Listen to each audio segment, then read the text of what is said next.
On the night of the Socialite's wedding, he showed the truth. He did it under strobing lights and a spray of bills, where cameras made saints of strangers, and the room forgot to be ashamed. The truth did not arrive with thunder or accusation. It walked in with a black suitcase at its feet, and the kind of calm that rearranged the air around him. Julia felt it first as a slip in the ribs, an almost religious hollow opening where her name had lived for years. She had been standing near the bar, glass sweating in her hand, when the crowd parted and the light hit him. He moved like a man who had learned the exact angle at which clocks bowed to him. Everything in the room leaned into that angle. Conversations thinned. The bass softened to make room for his shoes against the floor. He had that curated quiet, an absence of noise as meticulous as a monk's vow. And the black suitcase, brass lock gleaming, swung from his hand like punctuation. When he climbed the platform and tossed banknotes into the crowd, slow, deliberate, as if scattering a benediction, the cameras brightened. He smiled for the flash, and the smile worked like architecture. People built narratives around it. He took the microphone and spoke in a voice that asked no permission to be believed. He spoke precise sentences about destiny and eyes that had wandered home. He reached for Julia as if he had always known where she stood. When he knelt, the lights dimmed on the rest of the room, and the confetti lost itself in the sudden hush. Julia said yes because the world asked her to. She said yes to a life that had been the photograph she'd been willing to spend toward for years. Dresses that skimmed like promises, a name that fit in print, a house where the chandeliers inhaled and exhaled like living things. The cameras cheered, and the bills drifted over them like a private snowfall. He locked that moment into the shape of a story, zipped the suitcase closed, and the room applauded with currency and flash. If you love twisty supernatural tales, subscribe. After the lights, the narrative slid into a montage that would have made a different kind of woman dizzy with gratitude. They married in a hotel of mirrored corridors and marble that remembered every footstep. They posed for photographers whose hands did not tremble when composing perfection.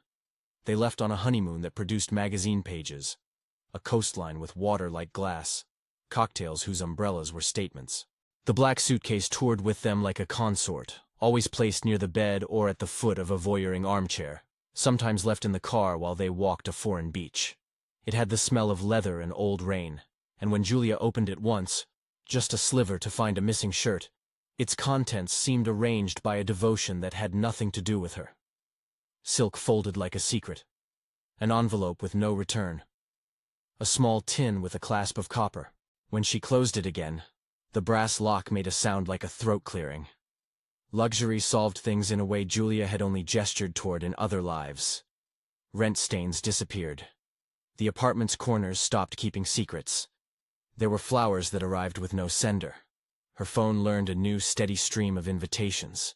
Acquaintances found new ways to say her name with admiration that sounded designed to be addictive. In public, Doha performed tenderness with an economy almost sacred, a hand at her lower back, a word in her ear at the perfect decibel. Cameras liked him even more than she did.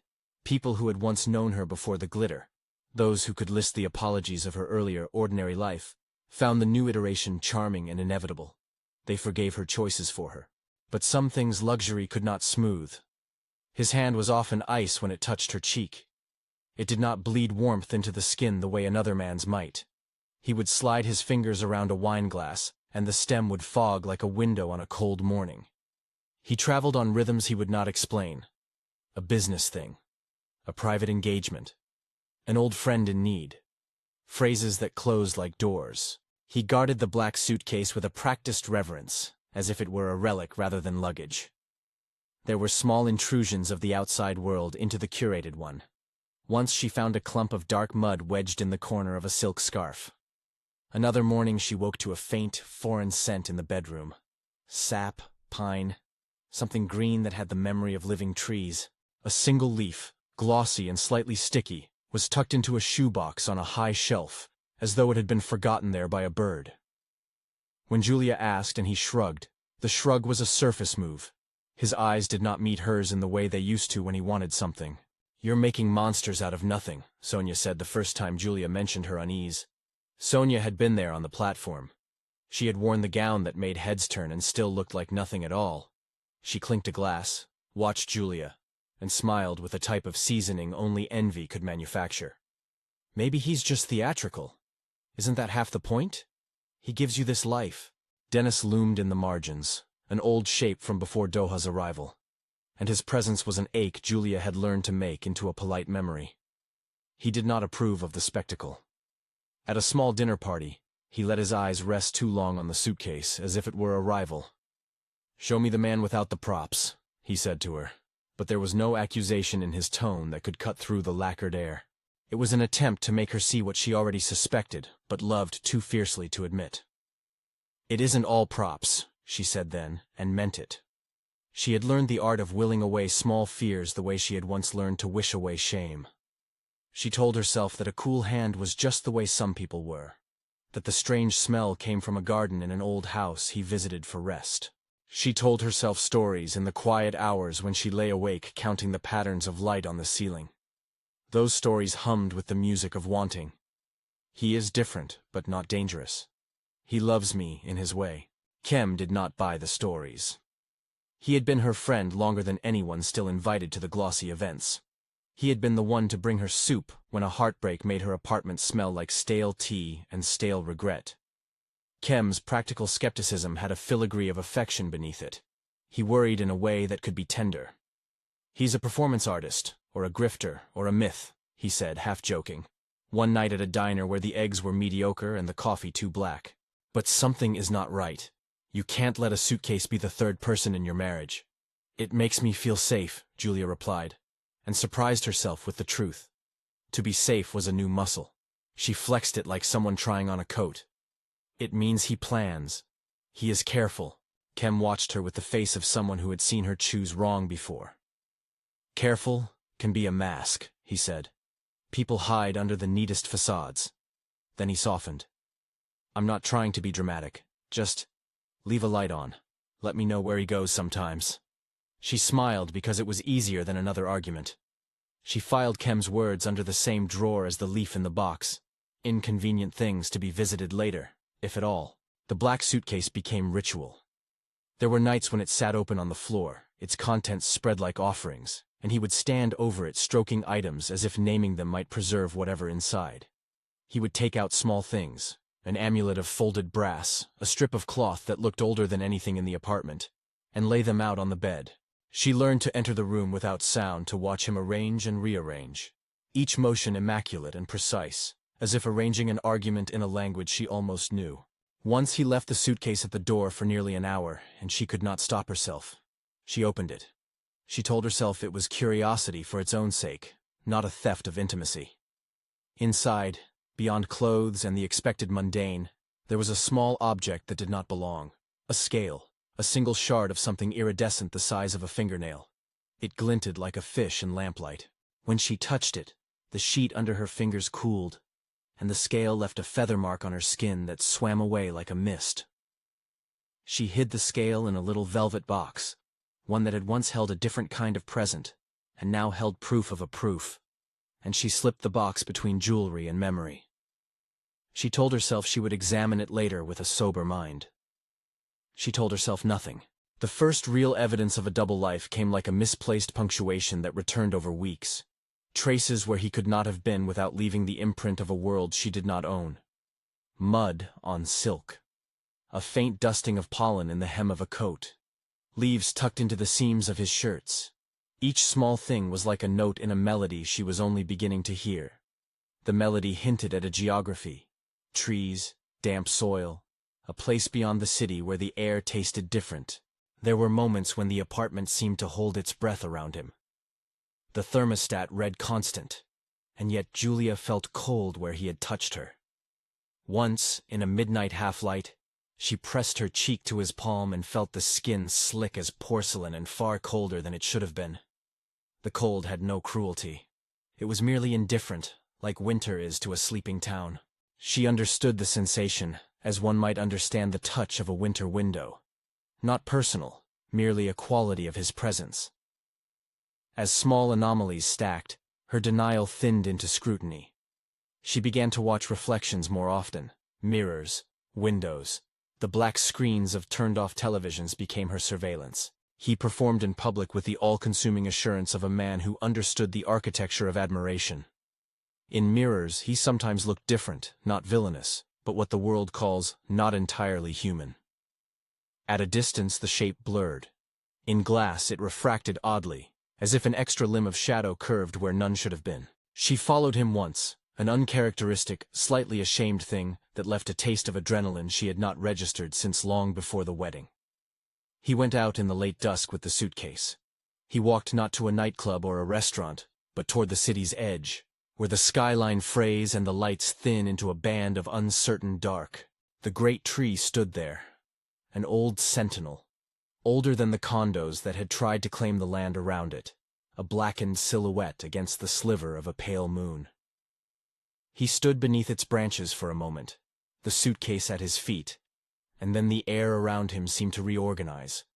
It was as if the world had accepted him and shifted accordingly. A small hiss, barely audible, like air escaping under a door. Julia waited in the car until he left. She watched him vanish into a pattern of shadow between trunks, and when the darkness swallowed him, a part of her felt less like someone who had been deceived, and more like someone who had been invited into a story she had not been fully prepared to read. In the gutter outside the park, she found a smear of something that shone like oil. She tucked it into a tissue and later washed it in the sink. It left a film on her fingers that smelled faintly of iron and leaves. The house came alive with small alarms.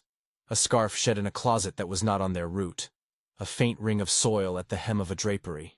He would explain some with a shrug, others with vacations that frustrated the calendar. He never explained the suitcase's exact function. It became a thing less explained than obeyed, like a superstition. Kem watched her begin to make lists in the margins of her days. "Don't watch him like a documentary," he warned, stopping her hand that had hovered above the velvet box with the scale. "You'll convince yourself of meanings just to make the pieces make a picture. It's what our brains do." Julia put the box back in the drawer. She lied and said she didn't want to be dramatic. But the scale warmed like a secret in her palm days later when she held it under a lamp. It shimmered with a faint iridescence that did not match any metal she'd ever known. It was not heavy. It was not fragile. It was as if a tiny fragment of an animal she had never seen had been translated into a shape humans understand. One morning, returning from an event, she found a single damp mark on the bathroom mirror. It was like a fingerprint pressed by someone who had kissed away condensation with the fingertips of another climate. She wiped it absent-mindedly, and did not think anything of the ghost until later that evening, when she passed the bathroom on her way to the bedroom and caught herself in the glass. The mirror had been turned into a screen, bright with the light from the foyer, and for a second she saw him standing at the threshold behind her reflection, handing her a folded piece of paper. She turned. The hallway was empty. The lights were exactly as they had been. The folded paper was probably a receipt. She let it go. But the mirrors began to act like small trespassers, revealing things the room refused to host. Once, shaving cream fogged the bathroom glass into a hazy world, and when she traced a line through the fog with a fingertip, she saw, layered behind his reflected silhouette, an extra shape. It was not obvious at first. It looked like a coil, like the suggestion of a tail curled around a leg. The surface of the glass did not show what the floor held. She took a step backward as if the mirror might push. She did not tell him what she had seen. Who would believe such a thing?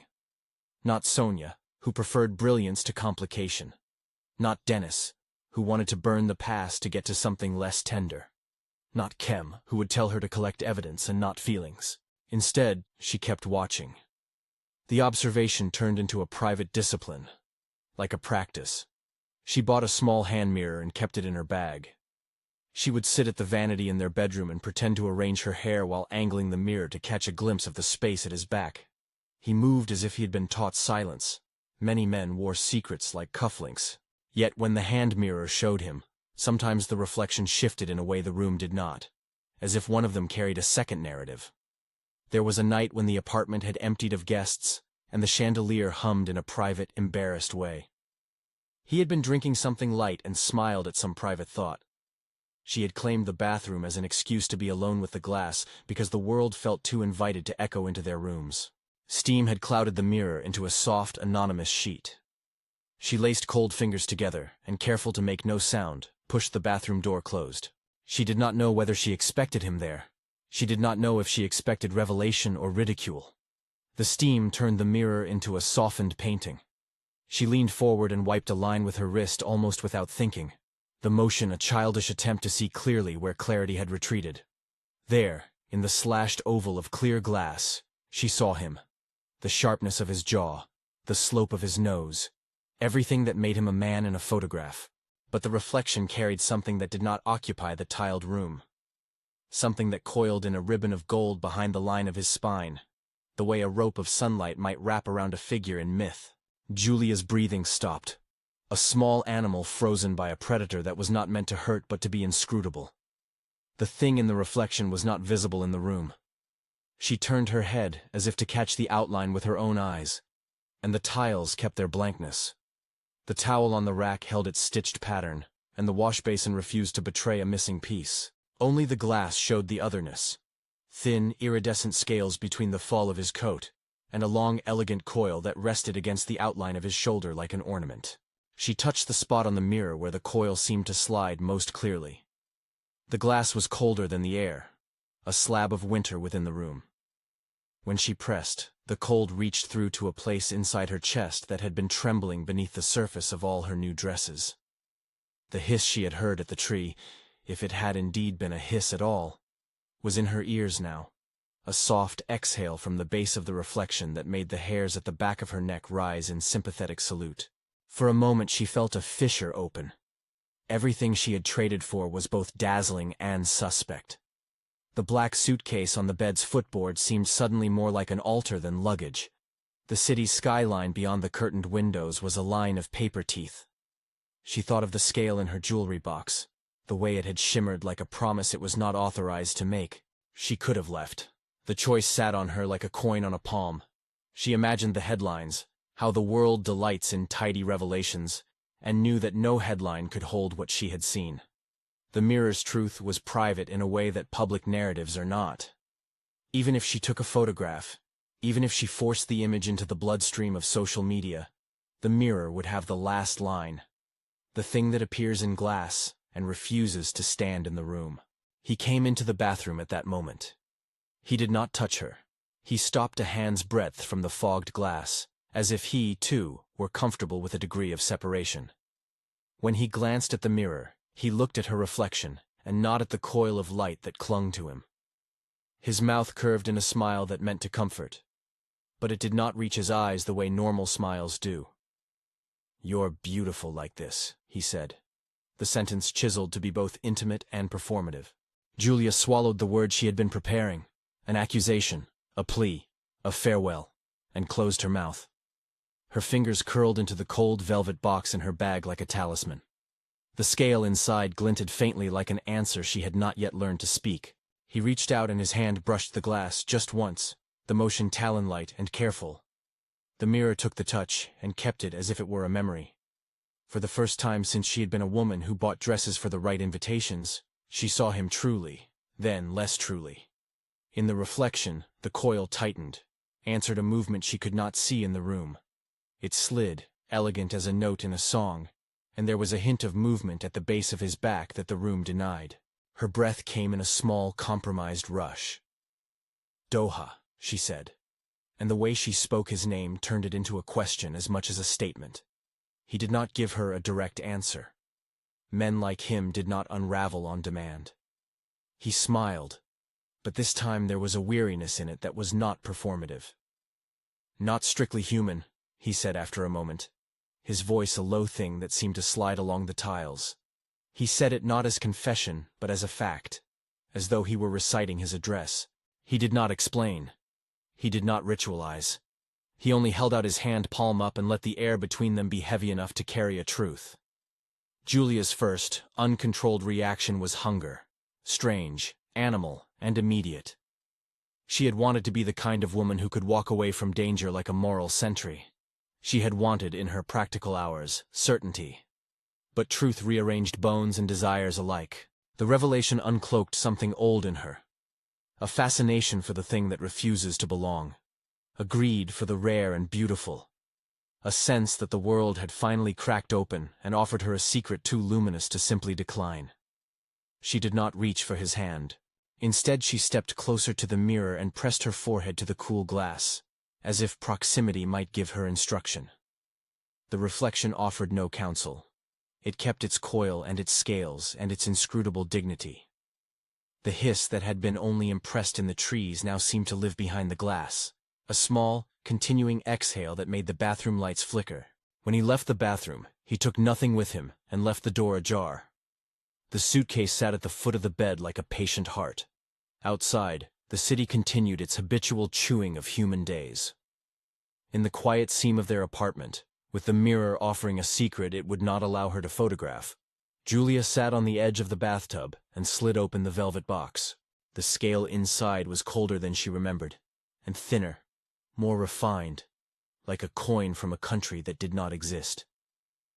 She turned it in the lamplight and watched it eat, and return the light as if it were a small ocean. Her fingers trembled. She kept thinking she ought to be frightened in a certain categorical way, the way someone tells you to be frightened by a stranger on the street. Instead, she felt a strange, muffled mourning for the girl she had been before spectacle and before mirror, for the person who had once been certain that life would hand out clear labels. She put the scale against her lips. Not a kiss, she told herself, but a test. The metal was dry and tasted faintly of oak and river sediment. A laugh left her throat then, soft and unbelieving and wholly private. She did not know who she was anymore in the ledger of people who can write their lives on pale paper and hand them to the world for inspection. The apartment hummed, a city within a city. The mirror reflected a world only partly true. The suitcase waited like punctuation at the ready. Outside the curtained windows, at the edge of where the building surrendered to scrub and then to old woods, the great tree watched. Its silhouette was a blot of age against the thinning night. Somewhere within its branches, there was a presence that was not a human inhabitant of the city, and yet knew the city as a lover knows a lover's faults. In the hush between his leaving and her decisions, the tree's leaves whispered, an accusation or a lullaby. She could not tell. Julia would learn, in the days and nights that followed, the currency of knowing. She would learn what it means to hold a secret that rewrites the grammar of a life. She would learn the economy of keeping the truth behind glass, of letting the world believe the spectacle while she kept the scale in a velvet box that fit the shape of her pulse. She closed the box and did not lock it. The unfinished sentence sat in her throat like a bird. She placed the box in her drawer as the city made its rounds. The mirror's reflection softened when duty and sleep called, but it kept the coil tucked like a promise. When she finally lay down, the house made the noises of a thing that had been polished to absolution. In the quiet, she heard the hiss again, as if a small animal were breathing at the window. The sound did not fear her. It accepted. There are choices that present themselves as crossroads and others that arrive like a slow erosion, a chemical wearing of certainty into doubt. Julia felt both. The urge to walk away, and the pull to lean in. Between one heartbeat and the next, she counted options like pearls and found the string growing longer. She did not know then whether she would follow him to the tree or watch him from the halogen of the foyer.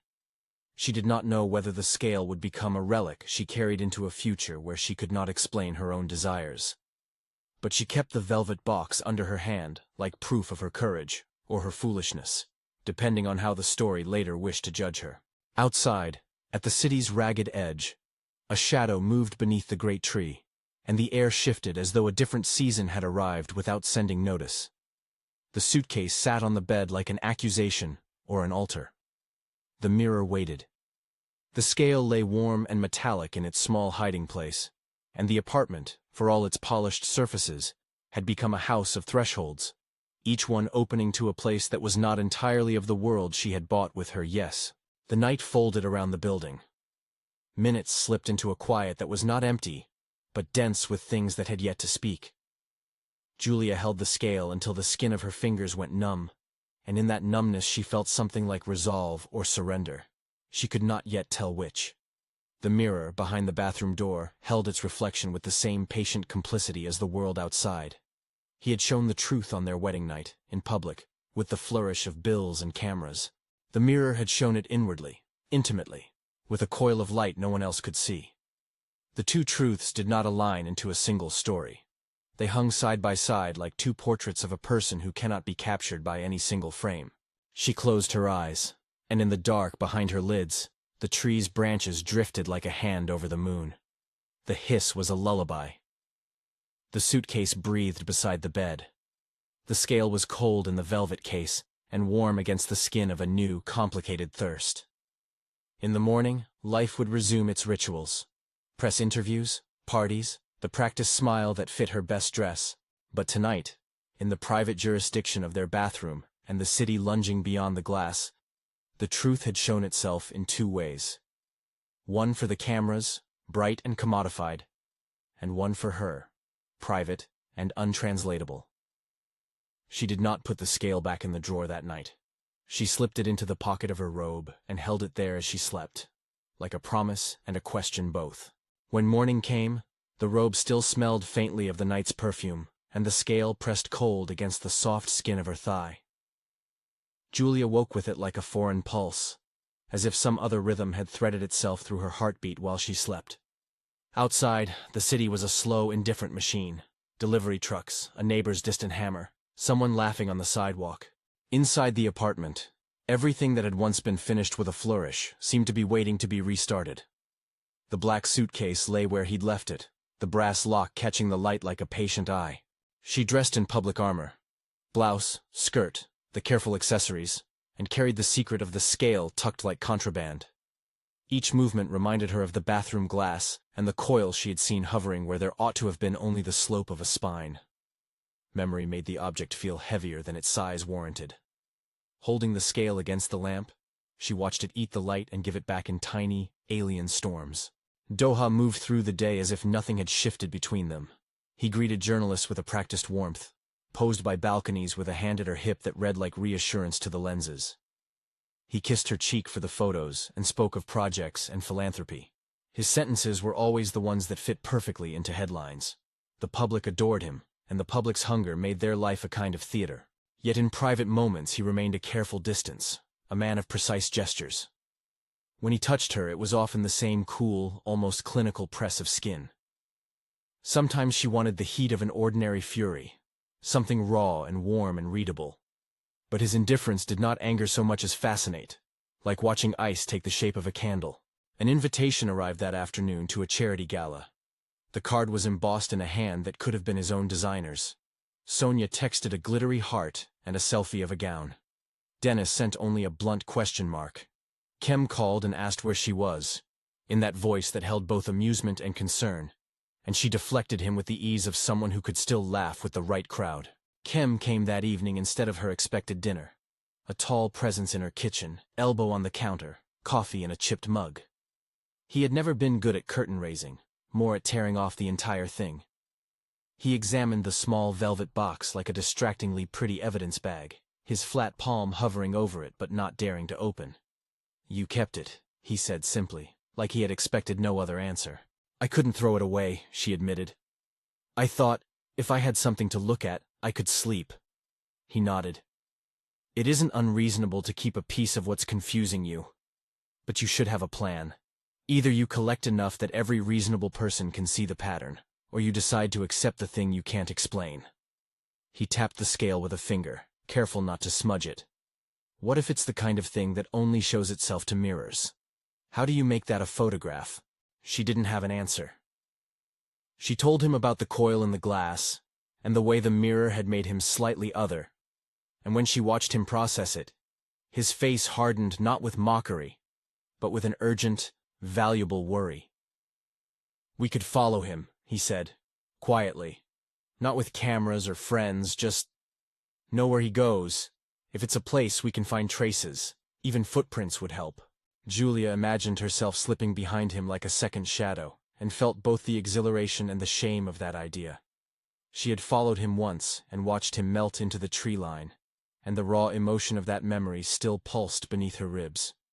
She also remembered his movement beneath the branches, how the air seemed to rearrange itself around his body, the small hiss that had brushed her ears. The forest felt like an address he had, and she didn't. "Let me think about it," she said finally. and she meant that in the small way people mean it when they do not want help to see what they already plan to do.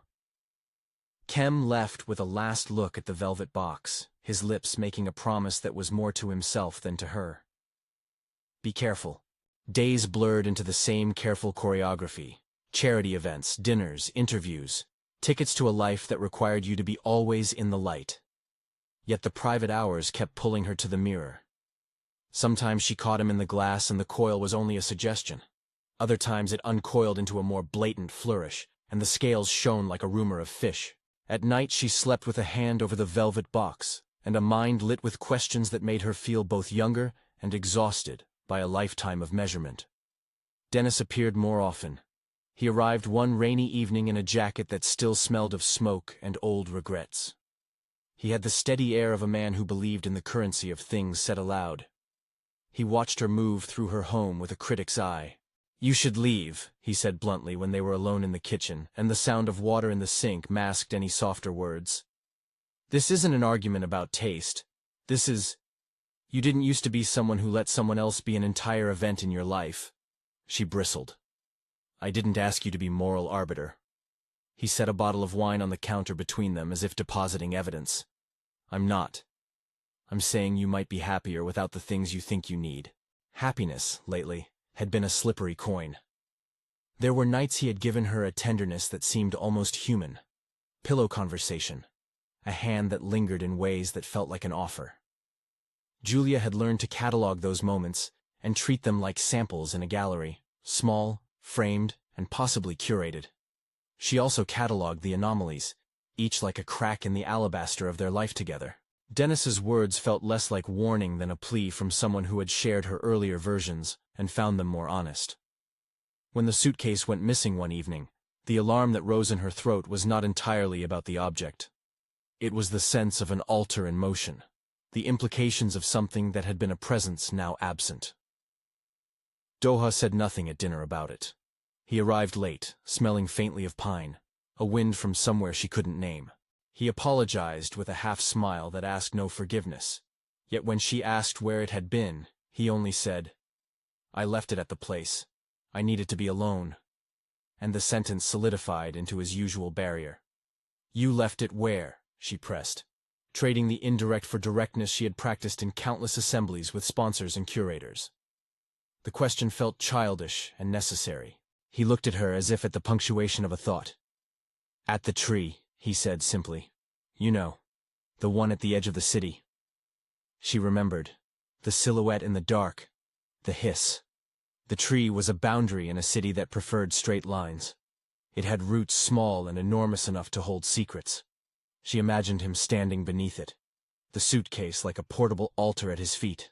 The image made her lungs empty, as if it were a confession she had been waiting for, but had not the right to ask. "Why would you do that?" Her voice had the brittle quality of someone trying to keep tears from the public light. He shrugged in that precise way. "Some things require a surface that isn't expecting them to be seen." That night she left the scale on her dressing table and did not sleep well. When she woke, the urge to follow him felt like gravity. It was not a planned rebellion but a personal experiment, an act of recovering an agency that had been eroded in flattering increments. She wanted to see the place he kept, to hold his world in her palms and read the margins. She borrowed Kem's old sedan under pretenses of errands and drove toward the city's ragged edge, windows down though the air had turned slender and cool. The sky was a washed-out bowl, and the city gave itself in strips of light behind her. The road frayed into scrub, and then into a path that had long ago unlearned the language of paving. And when she parked, she felt as if she had crossed into a different grammar. At the approach, the tree towered like a memory. Its trunk was wide enough to hold 3 people in a single embrace. The roots split the soil like careful hands. Around it, the ground seemed to keep its own weather, a place where the city's distant noise tightened into a single respectful hush. She had watched him enter this space once before and vanish. Now, in the half-light, she felt an intruder's reluctance and an explorer's hunger. She waited at a respectful distance, hands in pockets, the velvet box in the inside lining of her coat. The scent of pine was close and real, clinging to her skin like the echo of a foreign pantomime. Leaves scuffed underfoot. A small animal moved somewhere unseen. The suitcase sat near one of the tree's gnarled roots, its leather skin dull with age, the brass no longer gleaming under studio lights but shaded and patient. He was there, with the ease of someone returned to a place that had ceremony. He did not look like a man trying to be alone. Rather, he wore solitude as a fabric, a coat tailored to the place. When he saw her, there was neither surprise nor alarm in the way his posture slid into attention. It was like the grace that comes to someone who expected an audience but did not require applause. "Why did you bring the suitcase here?" she asked, the question both accusation and invitation. He regarded her with a look that suggested he had been expecting this hour. "It has a function," he said carefully, as if the word were both too small and too big. "It holds what needs to travel." "Travel where?" The words felt inept next to the scrub and breeze. She had rehearsed a dozen accusations and confessions while driving, and now the sentences failed the way fragile scaffolding does when the load shifts. He folded his hands around the suitcase's handle and rested there for a long moment, the hush amplifying the insignificant click of brass. "Some things belong to other seasons of the world," he said eventually.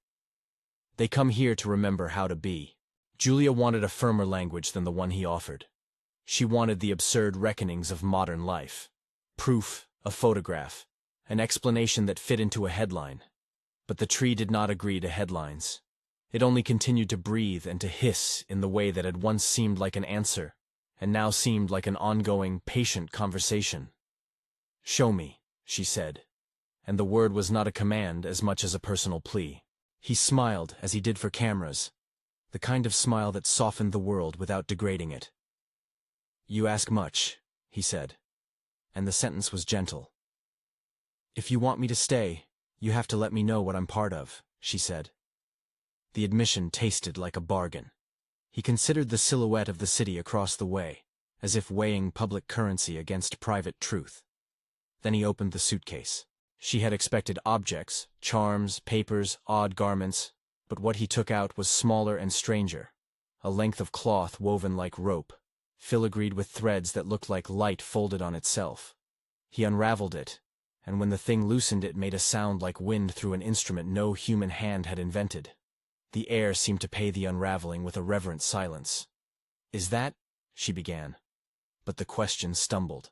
He laid the cloth across a low root and then set the suitcase on its side. He did not demand belief. He prepared a stage in which the truth might be shown. "I can show you a few things," he said.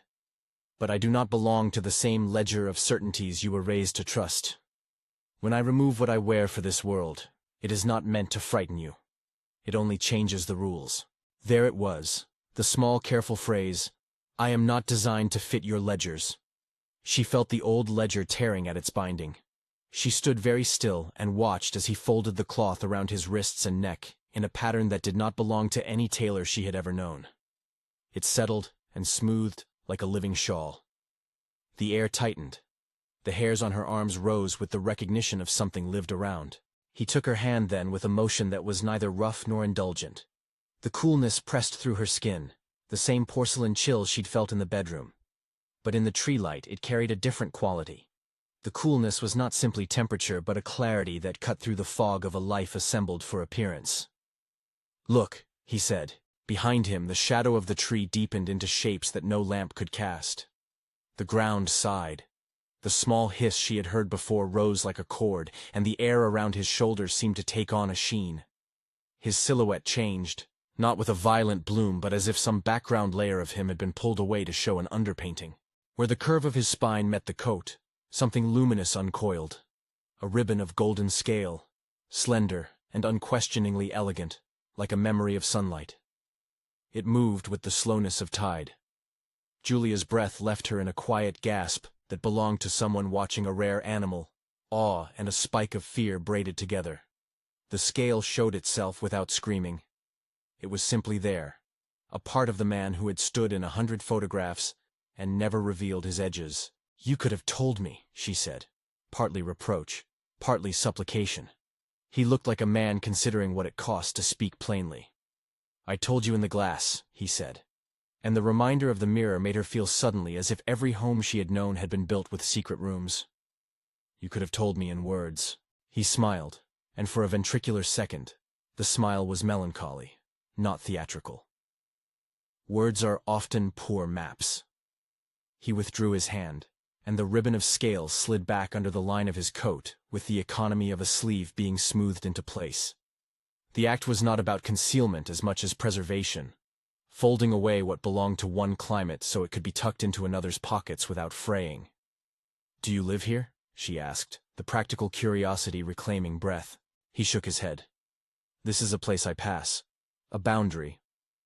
He hesitated, and then added, "It is easier to come here because no one demands what I am."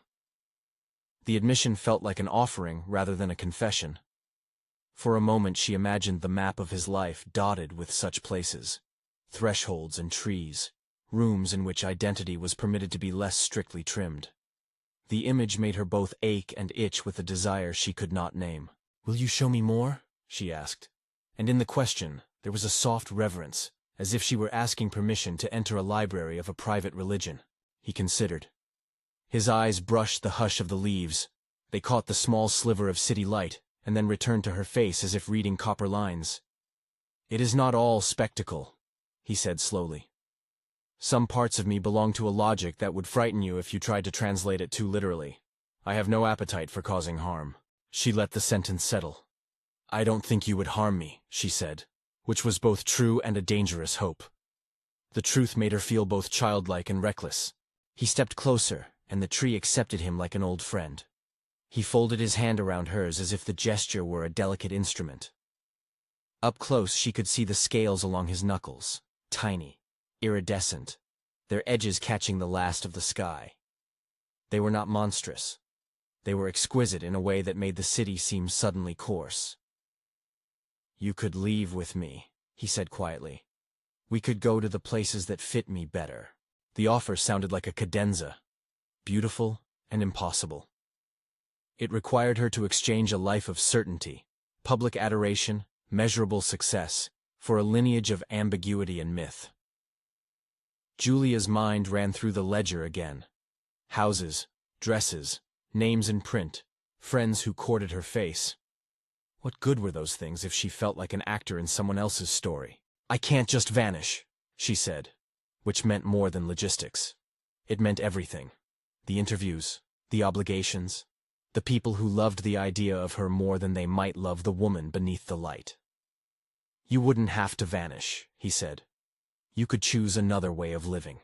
The choice felt vast as an ocean and narrow as a coin. She thought of outings with friends that felt like rehearsals, of feelings she had catalogued and traded like stamps. She thought of the mirror and how it had been the only thing honest enough to show both versions of him. She thought, too, of the velvet box and the cool, small scale tucked inside. "Do you want me to come?" she asked finally, the words like stepping stones set across a river. He did not answer immediately. Instead, he reached into the suitcase and produced a small thing wrapped in the same luminous cloth. He unfolded it carefully, and in the center lay something that might have been a mirror, or might have been a polished fragment of some other plane. Glass set in a frame like a palm-sized altar. The piece reflected the tree above and the patch of sky. But in the reflection there was also a slight suggestion of another layer, as if two photographs had been overlaid slightly out of register. "Some things are easier to cross when you have something that bridges," he said, and he handed the object into her palm. The surface was cool and held the faint trace of salt and soil. When she raised it up, she saw, in that small pane, a brighter, clearer hint of the coil at his back. It showed itself more plainly in the small glass than in the wide air. "Keep it," he said. "If you come, it will tell the mirror what to do." Her fingers closed around the object with the same reflex as someone taking a talisman. It fit like a secret made for her. She felt an identity shift. Not yet a different person, only the person who had consented to consider a different map. "Will you be gone when I wake?" she asked, now thinking not of the tree but of the future, again and again. "If you leave with me, I will be there," he said. "If you don't, I will continue to be someplace else. I do not belong to any one room, Julia." The simplicity of that answer unsettled her less than it should have. It was an honesty that did not offer a guarantee, only a pattern of possibility. She pictured herself in a passage of trees and light, the mirror fragment warm in her palm, his coil a thing she had already learned to love enough to worry about. She imagined the path of stars above them, and the public lights behind that would keep burning whether or not her name was on a marquee. When she walked away from the tree, it was with a slow, purposeful step. She carried the small glass in her pocket and the velvet box against her chest. The suitcase remained at the root like a patient animal. She did not look back until she reached the car. And when she did see him, he lifted a hand in a silent, precise benediction. The gesture felt like acceptance rather than invitation. The days that followed were a hybrid of ordinary and impossible. She attended the gala and posed for photographs and laughed with people who made a plan to make her the subject of their glossy columns. At night, she sat alone and turned the small mirror fragment over in her fingers, watching how it sometimes showed more than the face it reflected. Once, when the house had emptied of noise and the city beyond had settled into its habitual hum, she placed the fragment on the bathroom counter and stood before the big mirror. Doha came home late that night.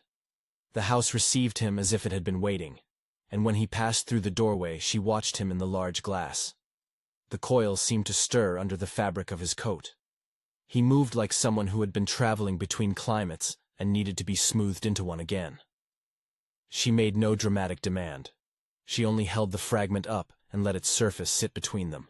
He looked at the small mirror, at the way the surface brightened and seemed to accept a secret, and then he touched the large mirror with both palms.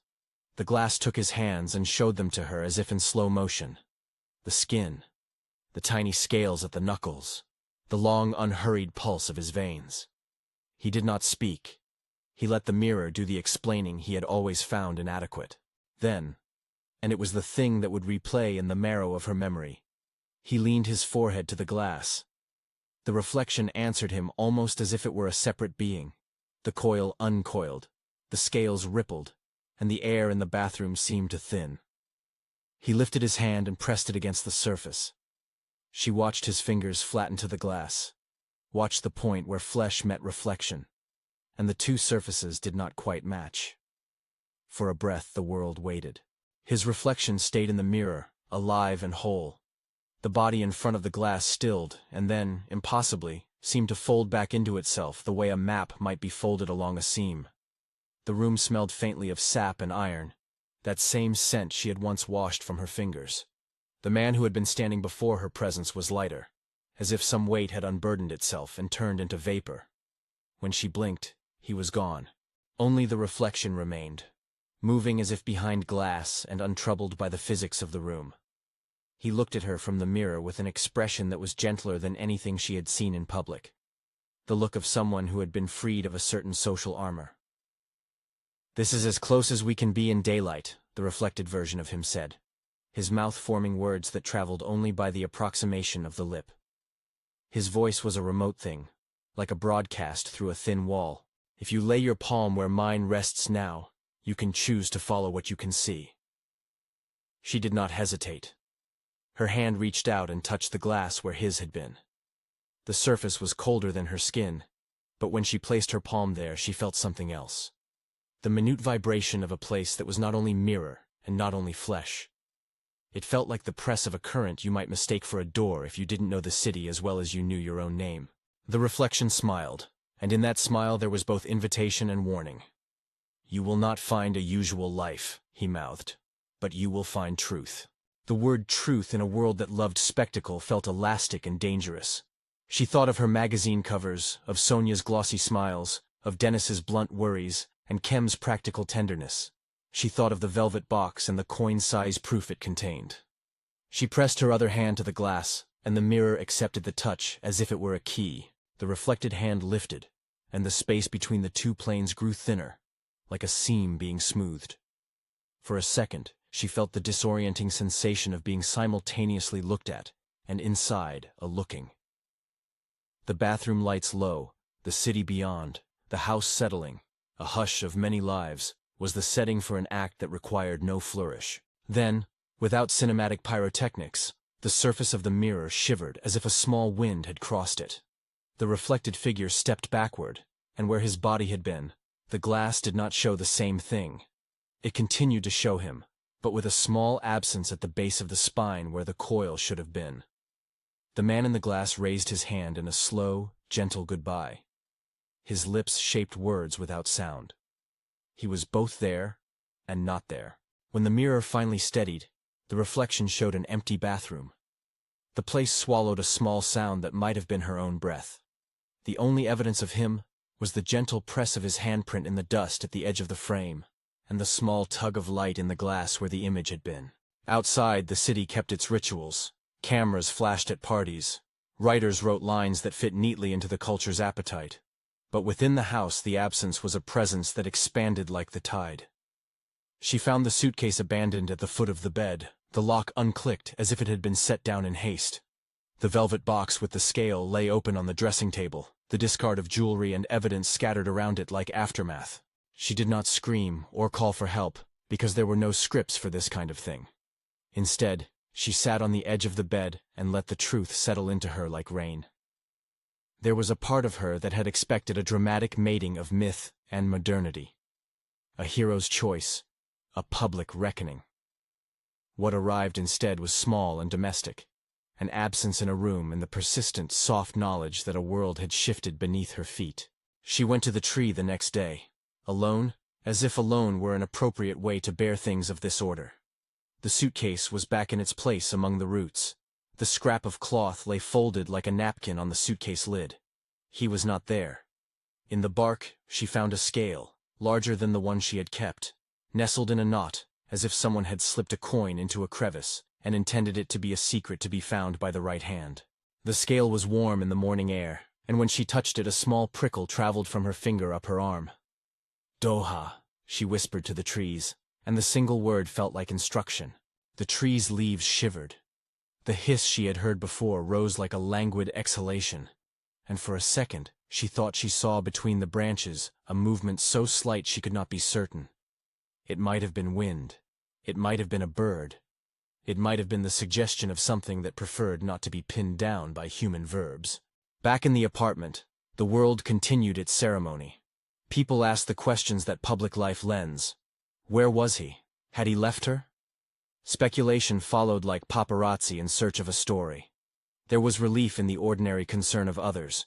To be the subject of gossip is to be acknowledged, even when the content of the gossip is inadequate to the scale of one's private transformations. She kept the small mirror fragment where she could reach it, and the scale in a shallow box by the bed. There were nights she pressed both to her palm and wondered if belonging demanded more than a simple yes. A cruel and honest part of her realized she was learning to catalog a new kind of grammar. The grammar of thresholds, the economy of secrets. How a scale could be a coin to buy her passage between two logics of being. She began to know the shapes of absence. Where Doha had once stood by the window, she could still feel the imprint of his weight in the air. His scent, pine, iron, an unnameable salt, hung like a faint perfume. Sometimes, when the house was very still, she swore she heard footsteps in places the flooring should not allow. Once, at dawn, she opened the bathroom door to find the large mirror fogged, as if someone had breathed there. The glass showed her slightly blurred face and, behind it, where his reflection had once been, a darker patch that the steam had not moved. She ran a fingertip through the haze and found two parallel marks, as if someone had rested a hand against the other side and left the trace of touch. The question of staying or leaving lived in her like a small animal. It nested under her ribs and occasionally scratched at the throat to be heard. Staying meant living with a secret that could not be translated into the public ledger. Leaving meant walking away from a life that had been made in part by the world's applause. Sometimes she thought she would choose the clarity of a life that could be checked by receipts and names. Sometimes she imagined following the coil in the mirror until the world of lights and cameras thinned into trees and an economy of otherness she could not yet name, but that promised a kind of candidness she had never been able to buy. Kem came by less often after that. He respected, in a resigned way, the private contract she felt binding. When he did visit, he left a plate on the counter and asked questions in the way of people who want to help, but do not want to presume. Dennis stopped by once and left a note that read like a threat and an apology mixed into the same sentence. Sonia called and sent new dresses. The world continued to operate its train of commerce and vanity. Time softened some edges. Images that had once been jagged, her photographs, his smiles, wore like old coins, their ridges smoothed by handling and memory. The velvet box stayed on the dressing table, its contents known and yet not wholly owned, like a small country that had been annexed with consent. Then, weeks later, on a night when rain made the windows bloom with light, the mirror spoke in a way that changed the ledger again. Julia had been awake for a long time, thinking of trifles and larger impossibilities alike, when she noticed the bathroom mirror darken to a strange, lucid clarity. The surface showed the apartment with cruel fidelity, and then, like a film layer shifting, it offered the faint silhouette of someone at its edge who was not in the room. She moved closer, and the outline took on a detail that made the breath leave her chest. The reflection showed him, a version of him that seemed to be standing at the threshold between two kinds of weather. The coil at his back was more pronounced than she remembered, like a ribbon of molten light that refused to be dimmed. He raised his hand, and this time, the mirror did not trap him as slippery absence. The glass seemed to accept both their presences without deciding which had the final say. "You can come," the reflection said, not with voice but with the insistence of a gesture. He tapped the glass lightly, and the sound traveled through the room like a small bell. "But know the rules. There is no simple translation. When you cross, you trade one set of certainties for another." The offer sat between them again. She felt the old need to measure and weigh, as if some accountant inside her wanted to tally the costs. She thought of the velvet dress, of the photographs, of people who would ask too loudly about names and blame. She thought of the hush of the tree, and the way the air had rearranged when he'd walked under the branches. She thought about the hush in the mirror when he had been only reflection, and the tenderness in the way he had said, months before, that words were poor maps for what he was. Perhaps the closest thing to a decision is the one you make when the world slows and asks you to step forward. She took the small mirror fragment and pressed it to the surface of the larger glass. At the point where the two met, a thin line of light feathered into being, like the seam of a book opening. The reflection of the city wavered. For a moment she imagined fleeing, packing a bag, changing her name, writing letters to friends who would perhaps never understand. She pictured a life that fit the trust of the public ledger, measurable, compensated, archived. But she also pictured a life that might be truer to a certain rawness she had begun to recognize in herself. A hunger for the rare and unruly. She did not step through the glass that night. Instead, she pressed both her palms to the mirrors and let the small line of light sit like a bridge between skin and possibility. The reflection showed him touching the glass on his side and smiling as if relieved. In that smile she read no irony, just the kind of patient hope one keeps for another person. "Not yet," she whispered, a secret vow half to herself and half to him. He nodded in the mirror. The movement was tender, like someone folding a letter back into its envelope. "Then come when you can," the reflected version said. "Or don't. Either is a truth." The ambiguity was a blessing. It preserved a self that could still choose. It didn't demand the heroic sweep of a departure or the melodrama of a public unraveling. It offered instead the slow, careful arithmetic of a life made from thresholds. Days when she would step down into the ordinary, and nights when she would stand at the edge of otherness. Months passed with this rhythm. She learned to live with nights of longing and days of polished routine. Sometimes the mirror would show her his shadow, and sometimes it would be blank. Sometimes there were small proofs, a leaf tucked into the lining of a coat, a smudge of soil on a windowsill. She kept one scale in a box and set another, when she felt brave, beneath the great tree's roots. Once, when the city was still and the moon was a careful coin, she saw a shimmer in the bark where the scale lay, and understood that whatever world he moved through also acknowledged the fragments she left behind. There was no tidy resolution to the story. No one knocked on the door with an answer or a verdict. The world continued to make room for both spectacle and secrecy. She continued to go to events and to have her name printed in paragraphs that praised her life as an ornament. She also continued to keep the fragments, the mirror piece in a pocket, the scale in a box, a photograph in which his profile had the soft suggestion of something feathered and impossible at the edges. In the quietest hours, she would stand before the bathroom glass and watch the two images migrate against one another. The world she wore like a costume, and the otherness that refused to be so easily framed. Sometimes she thought she had made too many compromises to step fully into the other life. Sometimes she thought she'd been brave enough to fold them both into her palms. The tension was not tragedy. It was the human shape of a difficult choice.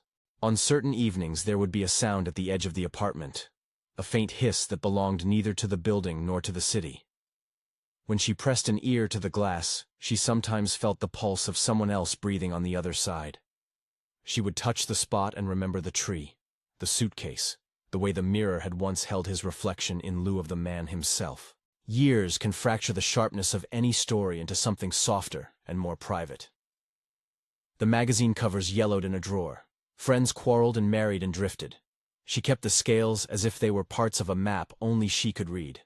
The suitcase grew less present in the rooms that mattered to her, more an old habit than a new law. Doha's appearances became less frequent, but no less intense. Letters with a scent of pine. A small object left in the drawer where jewelry used to be. A reflection that would appear in the glass to remind her of a promise neither of them had fully spelled out.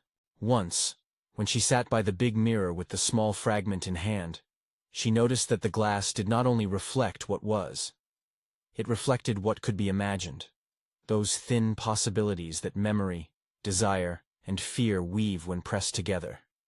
In the surface she could see herself as she had been, as she was, and as she might become.